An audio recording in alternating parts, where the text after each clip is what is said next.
Hello and welcome to The Content Bite, a podcast for freelancers who use their words to make money. I'm Rachel Smith, a freelance journalist, copywriter, and content producer. I'm also the founder of Rachel's List, a jobs board and community for Aussie writers and other creatives. Hello, and I'm Lynne Testoni. I'm a journalist and a content writer as well, and Rachel and I are your weekly co-hosts, and every week we're bringing you all kinds of tips, ideas, and some fabulous guests to help you make the most of your freelance business.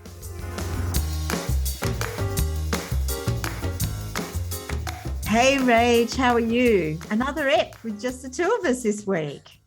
I know, and I can see you're in your home office and I'm in the spare bedroom of my holiday flat. I'm so mean. You were going to take a week off the pod and I thought, let's do just a quick one. Oh my God, no rest for the wicked round here.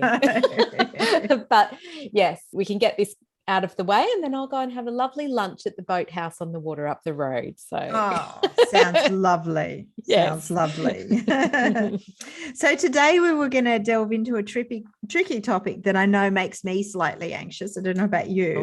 Oh yeah. So it's all about dealing with criticism and feedback. Mm-hmm. And I have to admit, so one of my faults is that I can be a bit of a perfectionist, and I know you've got that as well. And accepting criticism is something I've had to work on. What about you? Yeah, look, I actually think there's something, it's good being a perfectionist when you work for yourself. I firmly believe that having that characteristic means you get a lot of work and you get a lot of return business because, clients are hiring you for that reason. You do good work. Yeah. Yeah, you do good work and they don't want to worry and have to change it or edit it, So I think that's actually a good thing. But yeah, look, getting back to how am I about criticism and feedback, I think I'm a lot better than I used to be. When I first started freelancing, every piece of criticism was, I don't know, a bit like a red pen to the heart. Oh, yeah. But, I think you do grow a really thick skin after years and years, and you almost learn to disassociate yourself from your work in a way. So it becomes about the work rather than taking it personally, I suppose. Yes, I agree. It gets easier the longer you're at freelancing. And because you've been freelancing longer than I have. I know that for me, I'm better than I used to be. And I get more comfortable about separating the personal from the professional. Because the trouble is, it's really hard not to take it personally, isn't it? Mm-hmm, it is, but I reckon it's also in the delivery. Like if the client says, you totally missed the mark, this is shithouse, then of course you're going to go on the defensive. Yeah. But I try not to work with clients like that. I mean, sometimes you don't know that you're working for a client like that, but if you get a bad feeling at the start, that's a red flag. And that's something we've talked about a lot on the podcast. But yeah, after 20 years of freelancing, I like to think I'm not that precious these days. I just get in, I make the changes and I move on. But I will say I don't like working with clients who want endless rounds of changes. And that's why I'm really firm with that. I say, this includes 2 rounds of revisions. And then after that, it's going to cost you $100 an hour or whatever it is, because that stops the endless revisions. But a lot of clients will change the brief mid-project or decide they want something else. So you do have to have really solid systems and really strong boundaries with clients to stop that happening, because it will happen. It will.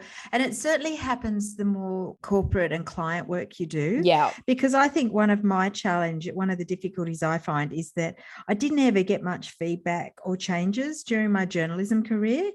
The culture of that is just no news is good news. So if you put it in, nobody says anything and it goes out largely unchanged. Yeah. But when you're writing corporate content, there's so many more changes and additions and so many more people involved. And it took me a while to get used to that. And sometimes it's a bit about product information that no one expects me to be fully on top of. And sometimes it's a style thing. Yeah, I agree with you. Although I had a bit of a different experience on magazines. I had really fantastic editors who just taught me a huge amount and really helped me become a better writer, even if they were like slashing the red pen all over my work in the beginning. But then I had a long stint of writing for magazines as a senior journo and nothing ever got changed, which was really nice. But I agree with you. I started in content marketing and that was a massive eye-opener. There is an aspect to content marketing that I find really petty. where a content, Yeah. director will send back a piece asking you to change a single word or, fix a double space in your work. And I just think, I roll my eyes every time because it just seems ridiculous to spend that time, writing what they want you to do, sending you the email and the piece back, you with track changes, you change that word, send it back to them. I mean, it's a 20-minute process and they could just change the word and move on with their lives. And I know that there was a thread about this in the freelance content marketing writer group, that Facebook group that we both love. And the general consensus about that was that content teams who are doing, these petty changes and sending them back to you are trying to teach you how to write how they want you to write or to style or that sort of thing. But I don't know. I still feel it's quite petty. Yeah, it's interesting. I have a client who really hates dashes. Mm-hmm. She won't use them at all. Yeah, right. God, I use them all the time. I love a dash. I just think I love a dash. Maybe it's that sort of magazine thing. It really breaks up the copy visually and as you read it. Easy to read. Maybe I use them too often, but she takes out every one. And it took me a while. And occasionally I write for her quite frequently. And I often do a big lot of projects and then nothing for a few months. And she comes back and she just makes me remove all the dashes. That's actually a really good point though, isn't it? That some clients have their little peccadillos. Is that right? And that sounds good. Or peeves, pet peeves. Yes. and you kind of do learn that client's style and what they like and don't like. And it just makes it easier all round if you can adopt that style when you're writing for that person. Yes, it's sometimes hard. I usually say when I've got a new client that there might be a few changes just to, I guess, prepare them to say, as we get into it and I understand what you want and your style and your tone of voice. And that sets the thing so they don't think that I'm totally not getting it. And it also makes me feel comfortable that this is part of the process. Yep. It's annoying when you have people that do it for months or years, and sometimes they're just like that. Or they're frustrated writers. Yes. Yeah. And I do think that critical feedback does help to make your work better. I mean, I do know that I probably sometimes overuse a dash. So I think it's good to make me think about, does it really need it? It sort of informs some of my other work, and I think that's good. And I also know that occasionally I have rushed a job and perhaps not done my best work. And then when that comes back and I get more changes, I think, I just pull myself up and think, did I really do my best work there? And it's a good reminder. And I really work hard at trying to give myself time between finishing an article and submitting it, which we've talked about before. That helps me pull back and sort of say, is this the best I could do? Have I rushed it? Is this the client that hates the dashes, or is this the client that wants to make sure, some clients, I have to put trademarks after all their products because it's going on their website, which is fine. And I forget those sort of things when I'm rushing a job. And they're the things they come back and basically, like you say, put in all the trademarks, which honestly they could do themselves, but it obviously jumps out at them. So I guess there's some things. One of my worst tendencies is I have a bad tendency to repeat words, like use the same word in a paragraph or sentence. But when I have that distance and between writing and editing, I can spot them and fix them. Do you have certain things that you need to keep an eye on? Yeah, and I guess this is coming into the whole thing of avoiding that criticism and feedback, of having those systems so that you can, submit something that's as clean, as close to the brief as possible. For me, I know that greenies will be screaming at me, but I always print my final draft, and it's a habit I've been in for years, ever since I was a magazine journo. And I walk around the house and read it aloud. And I've done that for years. I never actually miss that step unless I'm away and I'm working somewhere and I don't have access to a printer. But the other thing I do is I try and leave things overnight, which we've talked about a lot on the podcast as well. I just give it that bit of room to breathe, even just 2 hours, go out, have a walk, come back, and give your brain a chance to forget what you've written. And you go back, you notice everything when you pick it up again. Those are my two really big things before I file something. Because one of the issues I think we've talked about this before, is that if you miss little things, like it might be a typo or a double space or a missing word, once people pick that sort of stuff up, then the client tends to go in and then they get into that nitty gritty and get really picky with everything. And that's when they start giving you lots of critical feedback, and it just sort of gives an overall vision of sloppiness. So that's what we're trying to point back. So if the feedback you get or criticism you get, hopefully it's valid or it's coming from their point, and that stops them, because there's nothing worse than somebody picking up a typo or something in your copy. That's really frustrating. I find that really hard. That's the hardest sort of criticism or feedback I get. Whereas if they're just saying, oh, you forgot a trademark here, or you know, this is actually not this sort of product, it's that sort of product. I'm much better at that. I agree. Like that sort of stuff is fine. But yeah, if you get criticism that something's sloppy, that kills me. I never want to hand in anything that, you know, seems like a sloppy job. Yes, exactly. Yeah, absolutely. That's a biggie. Yeah. And what about when you disagree with feedback? I guess, like, for me, I occasionally push back, but it's pretty rare. And I only tend to push back with like long-term clients who I feel I've got an element of trust or respect. I just decide that, you know, they're the client and they're paying me to deliver what they want. So I usually just make the changes. I think you said that earlier. The idea, if I'm really cross, I aim to be super professional about everything and reply briefly, just saying like, thanks for the feedback, changes made, revised version attached, even when I think it's a bit silly. And if I feel angry or upset about the changes, like sometimes I'll get an email and just think, oh my God, and I get really cross. I usually try and leave it for a couple of hours before I reply, which helps me to calm down. Do you push back? It's funny. I can't imagine you being angry or cross about changes. I'm always the one ringing you and going, oh my God, this pissed me off so much. And you're talking me down from the ledge. But I don't remember ever getting a phone call from you like that. Feel free to call me. I'm too busy walking around the house or going for a long doing walk. Deep breaths. Do I ever push back? Well, listen, I have had a long-standing client recently where my copy went through. I think so. This will resonate with loads of you out there who work in content marketing, and your copy goes through a lot of stakeholders, yes, including a compliance department, and you know, and they all just slowly butcher it. You know, it's death by a thousand cuts, and then they send it back. So I had that happen recently. Basically the client, it was me, and then the agency was the buffer between me and the client. But I would get all the track changes and all the comments in the margin, you know. Excruciating by all these stakeholders that actually weren't professional writers, but felt they had to make their mark on this, you know, piece of content. And it absolutely, after that happened for months on end, you know, when you're a senior writer and your copy's pretty clean and you have some clients saying to you, the reason I pay you big money is because I know that it's going to be right the first time. I don't have to do anything to it at the end.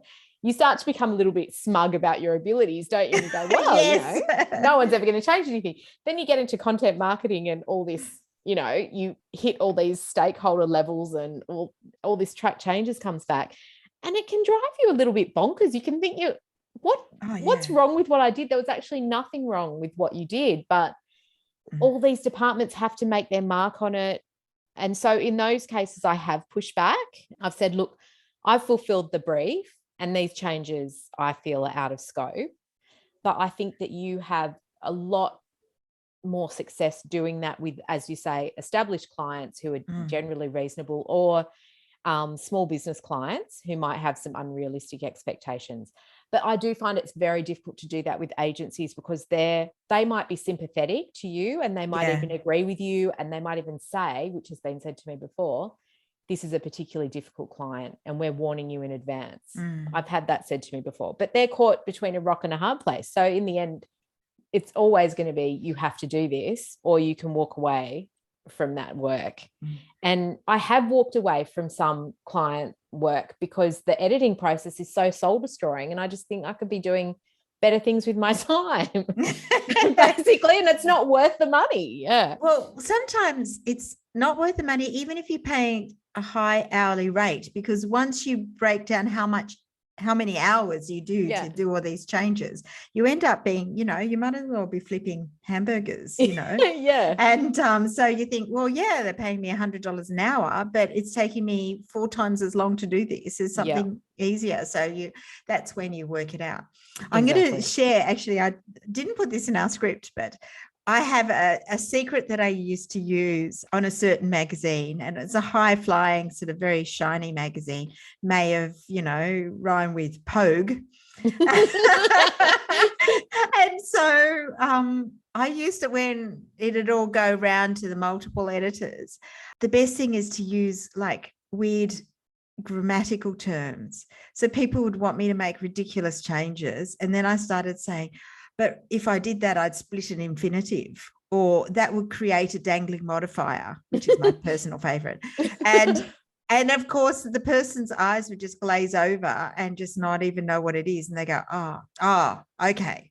All right. Well, we won't do that then. And I just used to do that. And so there's heaps of really cool sort of just Google weird grammatical terms and throw that in when appropriate. And you have to, use it judiciously. But yeah, you also have to know what they all mean. Oh, yeah. Well, hopefully most writers know a split infinitive. Dangling modifier, no. But yes, but mind you, nobody really knows what they are. So that's sometimes helpful. Or as to say, this would do this, or this goes against the style guide. And there is a point where people just want to have that discussion. And then they say, oh, well, I was going to change it, but I understand it creates dangling modifier. Mm-hmm. And they just leave it. Yeah, that is a good tip. And of course, the other thing that we're talking about with criticism is like when you have total rejection of a pitch or an article. I mean, that's just crushing. I think we've all had it once or twice. How do you deal with it? I do try and remember it's sometimes just a numbers game, particularly with pitching. And that's certainly something that John Burford mentioned in the episode he did with us on pitching. How do you cope? Well, I posted something on the Rachel's List Instagram last week. It was one of my favorite quotes, and it is rejection is just redirection. Nice. Yeah, I think that can be really well applied to so much of what we do. Pitch rejected, you pitch it elsewhere. You redirect that idea to somewhere else. You had your letter of introduction ignored. Well, you redirect to another brand or a company, send another letter of introduction or another 10. You refuse to accept rejection and you just redirect. So I think that's a really good sort of thing. Instead of being crushed by rejection, as we all have been, just think, where can I redirect my energy, sort of thing. That said, I had a really great story. Well, I thought it was a great story about my budgie escaping and flying away. And I managed to get her back through this big sort of bush telegraph of underground Facebook groups and people putting up notices in the local bottle shop. And I actually got her back, and it was a complete miracle. And a lot of people said, that's a great story, you should pitch it. So I pitched it to an editor who was in charge of a op-ed column at a big national newspaper. And I had worked with this editor before, and I thought it was just such a good story from the sense of pets, being lost and being found. And she completely ignored it. And then she completely ignored my follow-up as well.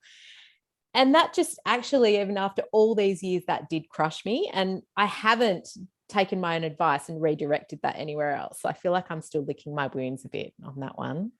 Oh, ghosting is the worst. I actually think, and that's really increased in the last few years. Yeah. It happens to me a lot. And I find editors particularly are increasingly ignoring emails or pitches.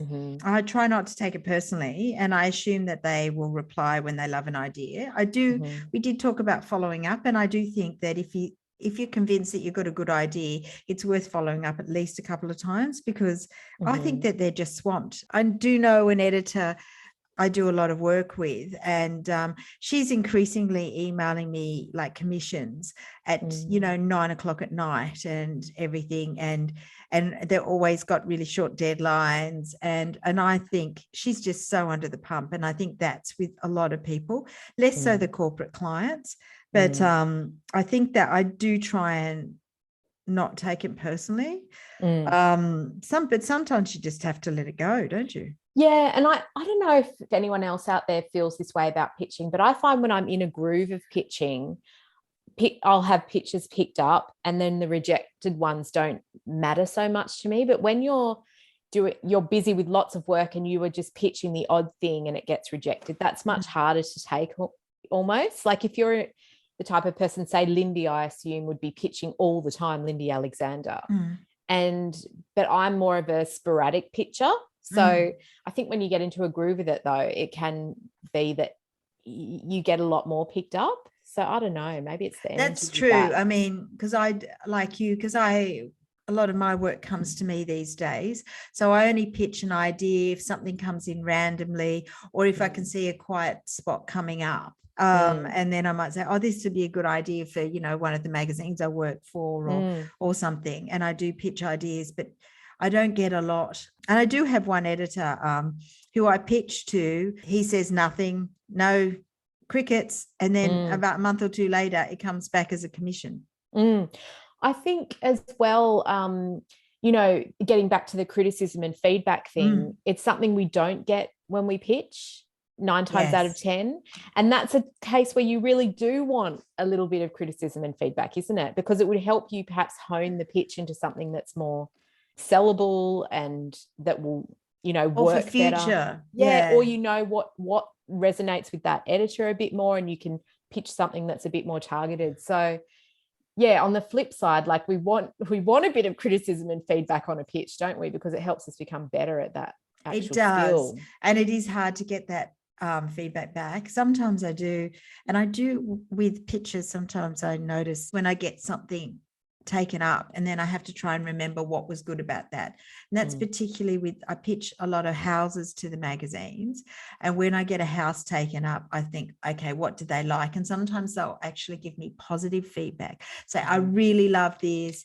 One magazine I do a lot for loves the Hamptons look. So they say, oh, we always love a Hamptons house. So whenever I see a Hamptons house, I pitch it to them immediately, and almost always it gets taken up. So it's like getting those little nuggets of gold that you can file away in your pitching template for that editor. And even sometimes with another editor, they particularly like one interior designer's work. So if I get anything from that, I pitch it to them, because I think it just helps get through that gate. They're a gatekeeper of all the pitches that they get, and they think, oh, this designer, we've used her before, we like her. And it just gets to the top of the pile. And I usually put that designer in the subject line. The other thing that I think is really difficult when it comes to criticism and feedback is when you have leads approaching you and you go through the process of almost locking them in, and then they kind of drop the ball or they ghost you, and there's no feedback as to why they don't come back and say, well, we've hired someone else, or, but you've put a lot of work into that process of getting to the quoting stage and almost onboarding them, and I think that can be really hard. But I do think it can be a combination of a lot of things. People get busy, emails are missed, you're heading into a quiet period. For example, any time before school holidays is always notoriously quiet or unpredictable for me. So I've learned to just roll with that and not internalize it as something I did or didn't do. So, Actually, it's interesting when you get to that point, inevitably, it's pretty rare that it's about me. It's usually about them. Sometimes they want somebody like me to write their copy, and then when they see how much it costs, they decide they don't have the budget. Occasionally, they'll go with somebody cheaper, but inevitably, they don't go with anyone at all, because it's usually there's an interior designer who's approached me 3 times, and they've said they'd like to. I've recommended a designer. They've got to that point and they still haven't done it. Now, part of it is a budget thing. Part of it is that they're just really frantic and they haven't done it. I just feel that sometimes people think, oh yeah, we want a new website. Oh, is this how much it costs? Is this how much work it involves? I can't just send it to somebody and they'll make it up out of the ether. I've got to talk to them, and they don't do it. But sometimes those clients do come to me eventually, and other times, I've looked at their websites in 3 years and it's still the old copy. It's it's not me, it's them. And that process, it's almost like an education process for the client who isn't ready, but you're educating them to get them to that point, and they might come back to you. But that's annoying that you would spend all that time educating them on, Yes. yes, this is how much a website costs, or yes, this is how much an about page costs, or a landing page, or for me to do an email funnel for you, or whatever it is, Yeah. And even just like, you can't just do a website out of thin air. You've got to talk to them about it. Yeah. You've got to have a chat about who their clients are. And they thought, I've never really thought about who my clients are, or where I want to do, or what I want to do. So sometimes they have to go back and do their own sort of work on their business. And that is where, if I can do a shameless plug for our client briefing template in the toolkit, that is where that comes in, because it can eliminate all of that stuff. You send the client briefing template to that person at the stage of, that kind of indecision stage. And they have to really sit down and think about it and fill it out. And it's like, who are my competitors, and what's the tone I want for this copy, and all of that. And then if they fill it out, that's a good sign that they're quite engaged in the process and ready to move ahead. And if they ignore it, they weren't ready. But I always do that with new clients, and it can be really helpful and stop a lot of that back and forth, I think. And I think you have to treat those things a bit like pitches with editors, is that it is a numbers game. I have a lot of people that come to me. Sometimes they end up being clients, sometimes they don't. And it could be a variety of reasons, but it's usually less about me. Yeah. And, I had somebody come to me, and apparently I was very expensive compared to other people. They went with somebody else. But then the client moved to a bigger, more affluent company, a bit more sophisticated, and gave me some work. Yeah. So it wasn't really about me. It was just that I was the wrong person. So they for were that critical. job. They were critical of your rate, and then they came back and hired you anyway. Yeah, when they had more budget. So, fine. That's okay. Yeah. Well, I think we've covered pretty much all facets of criticism and feedback, haven't we? Yes, maybe it was cathartic for us. It was. I'm feeling quite healed now and very calm. I can continue my holiday. Oh, good. Enjoy. Yes. Thanks everybody for listening. We will be back at some point. We will. We'll have it. We will. We've got a guest lined up, and I think it'll be really exciting. Yeah. I don't know who that is because I'm on holiday. I'll tell you when you're back. I'm sure it's have a nice amazing. time. Thank you. Totally amazing. Yeah, we'll see you soon. And thanks again, everybody. Bye. Bye.